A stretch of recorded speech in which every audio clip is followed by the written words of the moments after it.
त्या किटचं रिझल्ट मला ह्या 5-6 दिवसापासून आता इथं दिसायला लागलेले आहेत की पानांचं नियोजन झालं.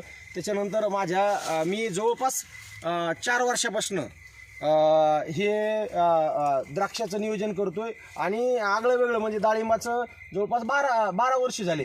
डाळिंबाच्या या क्षेत्रामध्ये मी आहे. म्हणजे रासायनिक ज्या गोष्टी आहेत किंवा रासायनिक अनेक कंपन्या आहेत, त्या कंपन्यांचं अनेक प्रोडक्ट मी कोण्या कंपनीला नाव ठेवणार नाही, पण अनेक जे प्रोडक्ट आहेत ते प्रोडक्ट मी वापरलेले आहेत आणि ते वापरल्याच्या नंतर ते बदल आपोआप शेतकऱ्याला कळत असतात.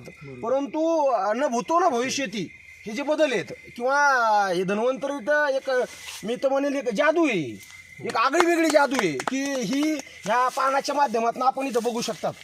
ही पान कसं कशा पद्धतीनं एक हिरवळ यामध्ये झालेली आहे. म्हणजे हरितद्रव्ये यात अनेक खेचले गेलेले आहेत. म्हणजे जमिनीतलं जेवढं आपल्या जमिनीत आहे ही भूमी ही आपली संपन्न आहे, पण आपल्याला माहीत नाही की ह्या भूमीमध्ये काय आहे. आणि मला ही माहिती करून देण्याचं कार्य आमचे मोठे बंधू भरतजी कडुळे यांनी धन्वंतरीचं जे प्रोडक्ट दिलेले आहेत त्याच्या माध्यमातून आम्हाला खरंच मला अगोदर वाटायचं की बॅक्टेरियानी काय होणार आहे किंवा ह्या धन्वंतरी कंपनीच्या नवीन प्रोडक्टनं काय होणार आहे. कारण मी लहानपणीपासून की रासायनिक खत, रासायनिक बरेच प्रोडक्ट हे वापरत आलेलो आहे. परंतु आज ह्या बॅक्टेरियाचा मला अगदी चमत्कारिक पद्धतीनं इथं मला रिझल्ट आलेला आहे. आणि हा तो रिझल्ट तुम्ही पूर्ण द्राक्षाच्या माझ्या या प्लॉटवरती तुम्ही सर्व पाहू शकतात.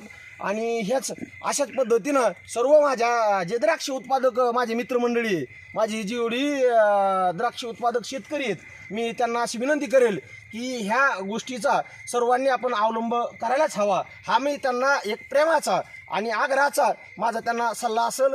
धन्यवाद. जय महाराज. धन्यवाद. जय धन्वंतरी. जय धन्वंतरी.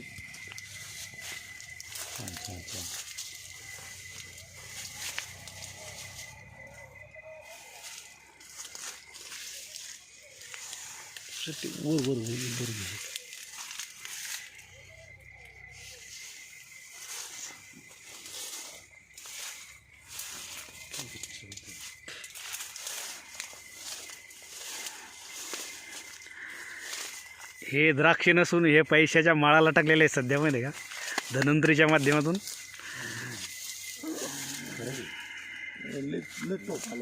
मला नाही वाटत जालना जिल्ह्यामध्ये जय जय धन्वंतरी.